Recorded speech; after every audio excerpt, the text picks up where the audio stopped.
Thank you for joining us for another episode of That Solo Life, the podcast for PR pros and marketers who work for themselves. People like me, Michelle Kane of Voice Matters, and my wonderful co host here, Karen Swim. She is the leader of the pack at Solo PR Pro. I'm trying to figure out how many ways I can say that uniquely. Hey, Karen, how are you today? I am hot and steamy, Michelle. How are you? Yeah, you, me, and everybody else around the world. My goodness. Yeah, It's summer. We're not shoveling snow, so I have to keep telling myself that I'm not shoveling anything, so we're not traveling, so we're all having a very, very warm summer season. So we are. hang in there, folks. Hope everybody has cooling mechanisms. Yes, yes, seriously, thank goodness for air conditioning is all I can say. Yeah, Yeah, yeah, glad not to be in the UK right now. Air conditioning what? Mhm. I know. It's funny because I not funny, but I saw some tweets sort of poking fun at the people in the UK, like, yeah, it's a heat wave, and, they were pointing back to but this is no joke, and it was No. interesting, similar to what people used to say, "I'm from California," and everybody would be like, "It's rain," and yeah, it's rain, but when you have a ton of rain and you don't have the infrastructure to support that rain, it could be a Right, problem, as we've seen in places like Texas. So let's not make fun of people in the UK for it being super hot because right. although you experience those temperatures routinely, it is a problem. It's a crisis there. Oh, Not yeah. to mention if you want to go read any of the climate scientists, I highly encourage it because there's a lot of things that are going on that Oh, yeah. can't be poo-pooed away. So Nope. Nope, not at all, not at all. anyway, It's but back to our hey, regular programming. but on the bright side, Yeah. Speaking we're of things that we see on social media. social media. So yeah, today we're going to talk about some things. What's the latest on the gram? What's going on with Facebook? Is Elon going to get out of buying Twitter? It's not It's the exactly what we're talking about, but those are great no. topics. Hey, so we're just going to kind of, you know, talk a little bit about what we've been seeing, changes that are happening on the platforms that many of us use with our client work or even in our research or, how we go about our day. Um, I thought the one interesting thing, I don't know how many of our listeners delve too deeply into Google Ads, but making their ads creative are the owner of a solo shop and you've been thinking about using it for yourself, or Mhm. if some of your clients are very small businesses, it's really cool to know that that's now an option for you and you can really dig in there and have it not be too supremely daunting for you. Yeah. I did you yes, absolutely. And we're gonna delve into the social ads a little bit more. Um, In another episode coming up. yeah, Yes, we promise because it's a lot. It is a lot for sure. So, yeah, and another cool thing, okay, major pet peeve in the world of Twitter, that you can't edit your tweets. Now, don't get excited because this is not me saying that you can now edit your tweets because you still can't edit your tweets, but you can unmention yourself now in a thread, which I don't know how I feel about this. It's a little weird. I mean, I could see if you have responded to something and it devolves into a major mess that you yeah. just don't want your handle associated with anymore. Unmentioning is fine.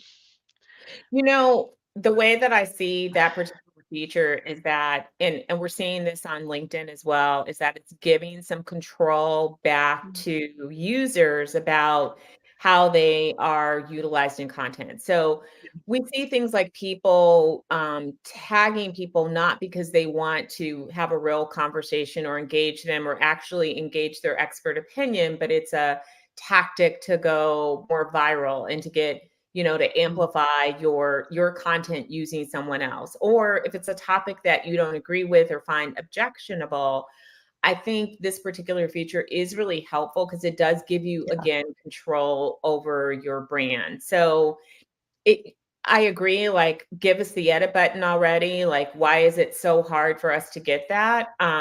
That would be useful, but I do like and understand Yeah. particular feature. Yeah, it can definitely come in handy. My only concern is when it's like proof of life of a bad actor kind of thing. It's like, "Oh, you just unmentioned yourself. Now I can no longer point to the fact that you were being abusive or harassing." So, we'll see how it plays out because it definitely has its pros, um, but I wouldn't be a good PR pro if I didn't look at the cons. But yeah, it will definitely be interesting to see how that plays out for everyone. I agree, but here's the thing about that unmentioned feature too, and you brought up a good Yeah, point. Let us hope that there are other mechanisms that prevent abuse and yeah, misinformation, because this is a true battle that has many heads, and it takes a lot of effort. But on that issue of abuse, imagine if you are being harassed or being abused or stalked. And I've seen this happen with, personal stories from solo PR pros that had to yeah, watch their social media use because of stalkers. yeah. And that person is including you in tweet threads. Mhm. That would be horrifying. So Yeah, to be able to unmention yourself, I think does that's give you a level of control that I think is a good move. It's one of it might be one of the better things that Twitter's done. Twitter's done things we don't like? Oh, wait, yeah, we will talk about that. Yeah, the jury's still out as to whether someone's gonna buy them or not. We'll see. I'll stick with Yeah. General Hospital for my soap operas. And it's funny, as we were prepping this episode, about a week ago, I believe, Yeah. we were prepping this episode, the Twitter story has changed like 3 times since then. So, and, latest headlines are, Elon Musk could potentially go to jail if he doesn't comply with the Twitter lawsuit. So, just for, everyone in the room, in case you've just been blocking out all the noise, Elon Musk was going to purchase Twitter. Elon Musk decided not to purchase Twitter. Twitter said that they're going to sue Elon Musk for not purchasing them. And Elon Musk, I think, is probably going to sue them back. And the whole thing is a big mess. And now I hear that his internal camp is fighting over his fortune, and it's just all a giant mess. But bottom line, it looks like, unless forced by the courts, Twitter will not be purchased by Elon Musk. That is as of this very moment in time. Elon, just go buy an island like Richard Branson did and have some fun. Except, yeah, Richard Branson did buy an island and he's having some fun, but some other billionaires have bought islands and really isolated all of the local people by bringing in Mhm. jet setters and rich people and making it True. unaffordable for the islanders that live there. So, That is true. That brings to mind a whole other, like, "Did you ever go on an all-inclusive vacation?" I'm like, "No, that's like a gentrification vacation. No, thank you, and I'm not getting on a boat to get there." Whatever. Yeah. I don't know. I get them on a boat to go somewhere right about now. That sounds good. Well, So we maybe. we sort of alluded to LinkedIn. Let's talk about a few of those changes. So, it's what's happening, and I know the PR pros know this, is that we're in the era of the copycat. Every social media platform is doing what every other social media platform is doing. And so we see them all starting to look very similar.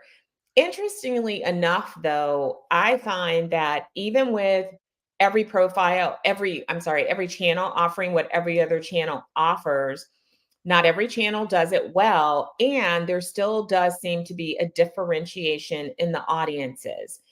So, in some ways, I think some of these features are smart because, Clubhouse came along and it exploded. If y'all don't remember Clubhouse, it still exists What? apparently, but that neat little audio tool where it was no photos, no videos, no text, it was just all talk, and it was a beautiful thing until it wasn't. And so one of the things that LinkedIn is now incorporating, following Clubhouse's lead, is this real-time captions.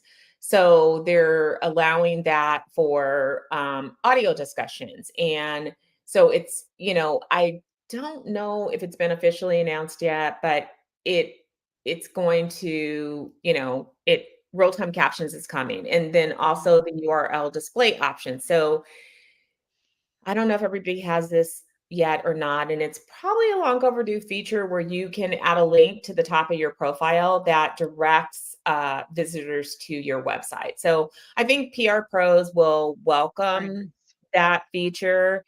I, again, when you think of LinkedIn, it's not, it's still a site where professional people connect.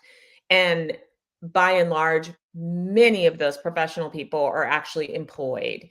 So I don't think that that's maybe as important to somebody who's employed unless they are in the market for a job and they want to lead you to their personal website. But um, we creators will welcome that particular feature.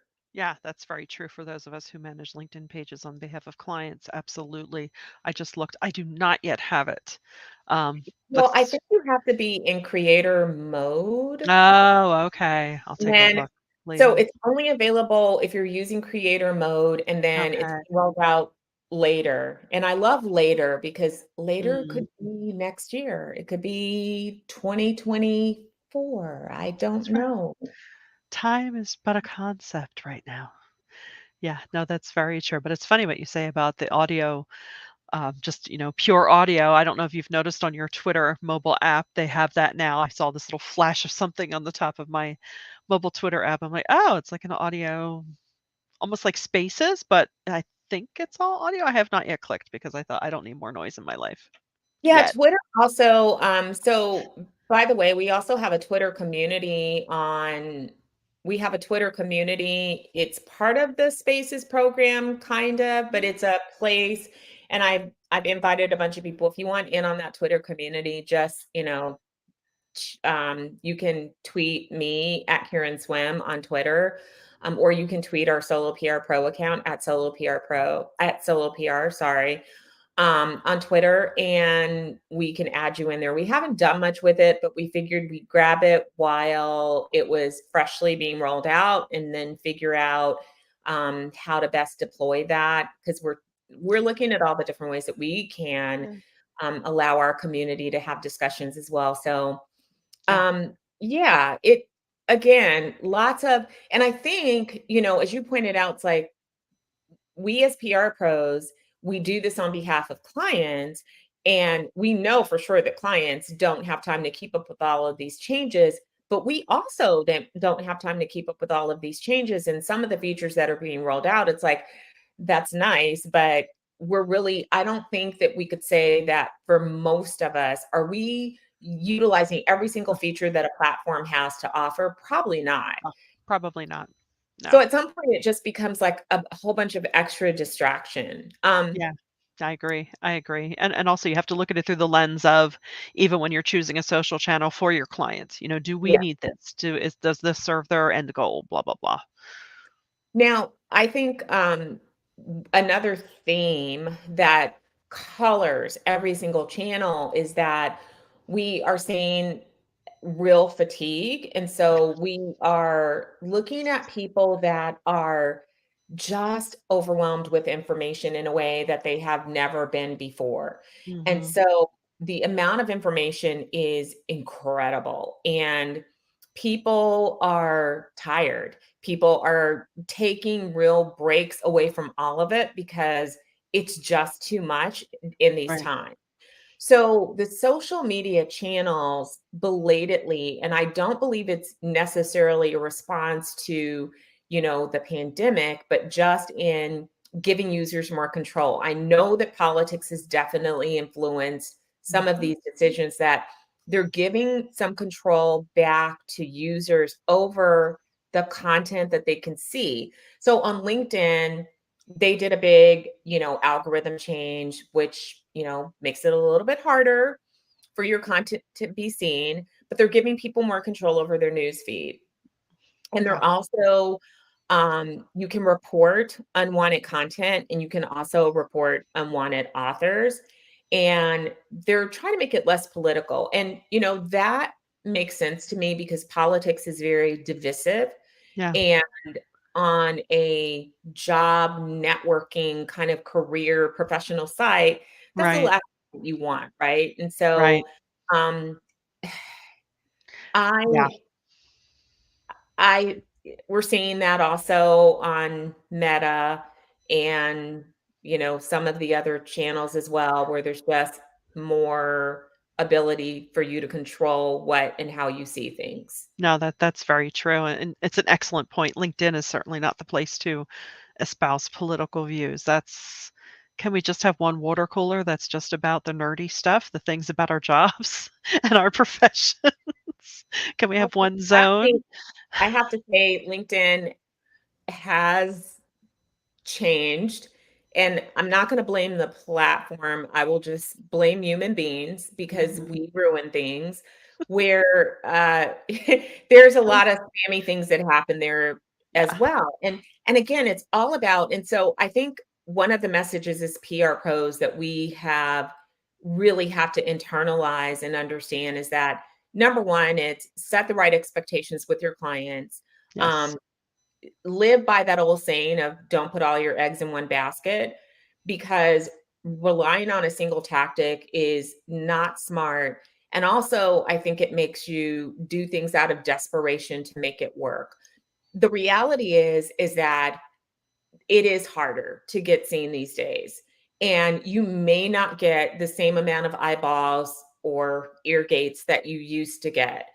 That does not mean that it's not successful. So it means that we should be doubling down on being super intentional, super purposeful about our content, very, very targeted in our audience, going where our audience really is, and giving them the types of information that is of interest to them. Yeah. It was easy in the earlier days of social media to I don't wanna say be lazy, but it was a little less work. Right. And even with media, it was a little less work, but media sites are also contending with fewer people tuning into their content. Their numbers are down. They're just down. It doesn't mean that it's a terrible tactic. It doesn't mean that no one's reading or watching or listening. It just means the numbers are down because people are tired and we have such a broad landscape of content that you can't expect it to be the same. It's very Right. spread out right now. Right. So even us, we have a podcast, but we're not the only podcast. And by the way, if you have a blog, everybody may not be tuning into your blog posts like they used to because they've got podcasts and blog posts and YouTube and TikTok. And it's just there's so many places to go that of course on one particular channel you may not see the same kind of traction. Right. And Right. And oh, sorry. yeah, No, I mean, I love that you say that because it's, as a PR pro, as a marketer, you you can consider that with any vehicle you choose. I mean, direct mail is a great example, right? You can fine tune the audience that's going to receive your direct mail piece. It's going to go straight to them, much like a targeted Facebook or LinkedIn ad. Now, if you only get like a 2% return, that may sound horrible, but within that 2% is a good number of service buying, engaged people that turn into customers or clients or whatever you're looking to do. So, you don't need to be the next viral sensation. You yeah, want to play the long game and do the sustainable thing. So, really, as you consider using social media for yourself or for your clients, keep that in mind and don't get discouraged. It's just ever yeah, changing. And like you said, it used to be so simple back at the beginning of social media. We kind of all got, oh, look, there's a new thing with X. And we all found out at the same time and we all talked about it. And it was just so much more simple. But I mean, look at TV shows. There are people I saw someone the other day that said they're finally watching The Office. May I confess that I still haven't seen the show? right, Because it's so easy to put things off and to get to it when you get to it and when you can right, fit it into your schedule. So you're right, social media as an event kind of thing is sort of over. We went through a lot of big things together in social media. I remember the Arab Spring, the death of Michael Jackson was the first big coming together on social thing that, comes to mind for me. But now, things like the war on Ukraine, yeah, for a moment, you had a concentrated group of people that were tuned into it, but streams move quickly. Some people have moved on from that, even though the war is still raging. And it's different. It's very different today because we have other things that have come along, like streaming, that's kind of conditioned us to on-demand content where we right. know we don't have to. We've moved from appointment TV and appointment Yes, social on demand when yeah, we want to consume it. You can always go and find an article, even if it's 3 weeks later because now you feel like reading it. So I agree. It's the long tail. And you mentioned about that targeting. And so I think of that as like the micro influencer approach. right, And we've right. talked about this among our solo PR Mhm, pros, that it's not going after the big influencers, it's not going after quantity, it's going after quality. The micro influencers that have a much smaller audience, but that audience is listening, they're engaged. And more importantly, the influencer has actual influence. So people actually take that content, that information, and they act on it. right. That's what's really important. And that's where we can really move the needle. Yep. And I think having that micro influencer mindset when it comes to social makes a lot of sense these days. Yeah, I mean, I have long preached. It's like, I don't care if your Facebook page has 2 million likes. How many of those people are actually putting money in your account? It really doesn't matter. That's just, a vanity number. So, yeah. So, well, we hope today we've dropped some nuggets that you might not We have. we we Oh, can't oh, let just go one without more, talking about there's one more. I mean, there was a one few more. more. We can't leave our audience without talking about TikTok. Ah, TikTok. Sorry. Oh my goodness. Don't make Which, me by sing the any of way, the is doing songs. layoffs, so we'll see where that whole thing goes. But TikTok, TikTok TikTok for me replaced Instagram as my happy place Ah, because I didn't have to talk, I didn't have to do anything. All I had to do was play a video, discover a new giggle. artist, sing a new song, try a new dance, or just listen. And it was a beautiful thing. So I was TikToking like television. Like I would spend hours just TikToking. But TikTok, and you can argue whether or not it's jumping the shark, because once the oldsters get Ah, involved ah, and the ah. marketers, there goes the happy place. But TikTok is emerging as an important business channel. So we're Agree. seeing big brands, we're seeing celebrities, we're seeing small businesses, we're seeing PR pros create content on the platform. And so there's a rhythm to that too, because TikTok, like everybody else, changed their algorithm. Because I think the social media channels are always looking for a way to kind of democratize access in a way, and Yeah, not I just agree. have the top, viral people, which means that all the top viral people keep looking for ways to be top viral people. And lucky for us, those top viral people are all too happy to go on YouTube and share all of their tips. Or they have a nifty ditty course that you can sign up for to show you how to do exactly what they do. But um, we do have some guides. So, there's a mix of long form content, and, they also made it easier to create longer videos. So Yeah, if that's true. your client has an audience there, I would Yeah, definitely, consider, playing around with TikTok. And I think TikTok, is one of those social media channels. If you don't have the resources to be there, I do right. believe, like so many of the channels, you could safely ignore it. Go Yeah, where you're going to have the biggest ROI. yeah, But if you're looking for a way to shake it up and to do something different and to reach people in a different way, it is a space that I think especially now because it's so early on in terms of the marketing aspect of it, where you can take some chances. It doesn't have to be perfect, and you could play around with it, see what your audience likes, um, and incorporate that into your communication strategies. Yeah, no, I agree 100%. I've thought about a couple of clients that it might be appropriate for because guess where I mostly watch TikTok videos? When they're shared on Instagram and Facebook. So, Yeah, but that does mean it reaches a cross section of people. And like you say, if done well, not that you have to hire a major studio, but I think it is a great way to be seen and have people learn more about you and what you have to offer, which is really what it's all about. At I least from agree. a business point of view, or just having a giggle because we all, goodness knows, we need giggles. Well, and honestly, I've seen, there's a couple PR pros that I've actually seen that use TikTok to share PR information. And so Yeah. they're not dancing, they're not singing, there's no dogs, there's no cats, it's just them and they're being helpful. Yeah. And I thought, huh, it's a way to go. How about it? Hey, how about that? I'm not doing it for the gram, I'm rocking it for the talk or something like that, or all right, everyone's cringing now, including me. Well, now that we've gotten TikTok in there, I apologize for trying to cut it way too short. I've got summer brain apparently. But we do thank you. We hope you've had some giggles today, and we hope that you've gleaned some interesting information or gotten a little bit inspired to shake up your social media game. Please do check in with us at soloprpro.com. We would love to hear from you. And until next time, thank you for listening to That Solo Life.